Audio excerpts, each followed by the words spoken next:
বিসমিল্লাহির রহমানির রহিম। আজকে 9 এপ্রিল 2024। আজ দুদিন যাবৎ ফেসবুকে এবং বিভিন্ন সামাজিক যোগাযোগ মাধ্যমে একটা বিষয় খুব আলোচনা হচ্ছে। সেটা হলো বাংলাদেশে জাতীয় চাঁদ দেখা কমিটির কাজটা কি। আসলে আমি এটার সাথে একমত। আমাদের বাংলাদেশে যারা জাতীয় চাঁদ দেখা কমিটি, এদের কাজটা কি? এরা বসে বসে বাইতুল মোকাররমে বসে পান খাওয়া, চা খাওয়া আর মুনাজাত দিয়ে আজকে কর্মসূচি শেষ করা, এটা তো তাদের কাজ হতে পারে না। আমরা বেশি দূরে যাব না। এই যে মধ্যপ্রাচ্যের সৌদি আরব বা কুয়েত, এইসব দেশগুলোতে চাঁদ দেখার জন্য একদল বিজ্ঞানী অনেক শক্তিশালী দূরবীন নিয়ে তারা মরুভূমিতে চলে যায়। পিছনে আপনারা দেখবেন ছবিতে যে সোফা সেটে তাদের কর্মকর্তারা বসে থাকে।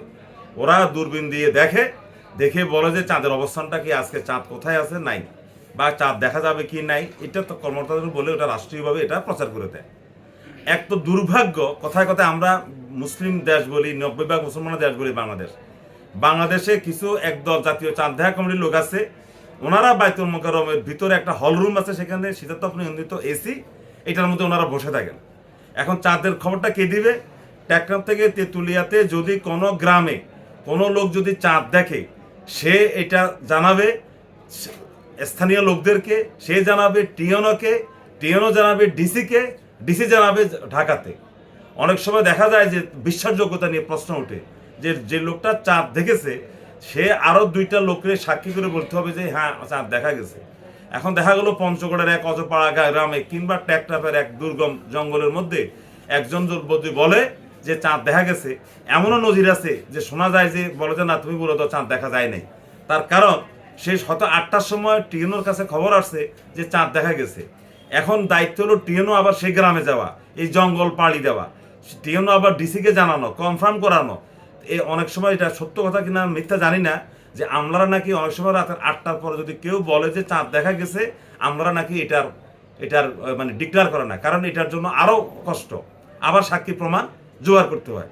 যে কথার জন্য আজকে আমার এই ভিডিওটা, আমার কথায় কেউ রাগ করবেন না, আমি বাস্তব কথাটা বলি। এই যে আমাদের ঢাকাতে যে মহাকাশ গবেষণা কেন্দ্র আছে, বাংলাদেশে এত বিজ্ঞানী আছে, জ্যোতির্বিজ্ঞানী আছে, এদেরকে দায়িত্ব দিবে।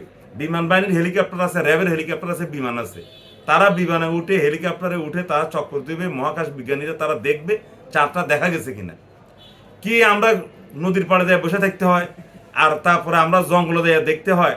একটা সময় আমরা যখন ছোট ছিলাম, তখন সিলেটে আমরা পাহাড়ের উপর উঠতাম কত কষ্ট করে। তখন এত উন্নত ছিল না, আজ থেকে আরো 50 বছর আগের কথা আমি বলতেছি।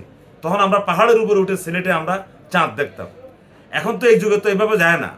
এখন রাষ্ট্র কি করে, সংক্ষেপে, সৌদি আরবে কালকে ঈদ হবে, তার মানে পরদিন বাংলাদেশে ঈদ। যদি সৌদি আরবের একদিন পরেই যদি বাংলাদেশের রোজা এবং ঈদ শুরু হয়, তাহলে তো বাংলাদেশে আর এই জাতীয় চাঁদ দেখা কমিটি আর এসব আলেম ওলামাদের রাখার কোনো প্রয়োজন হয় না। তার চেয়ে বরং একজন বিজ্ঞানী রাখো। আমার কথা আপনারা রাগ করবেন, আমি যুক্তি দিয়ে কথা বলতেছি। একজন আলেম ওলামাদের কোনো কাজ নেই এখানে। যদি রাখতে হয় 1জন বা 2জন আলেমের রাখেন, আর 2-3জনকে বিজ্ঞানী রাখেন, জ্যোতির্বিজ্ঞানী।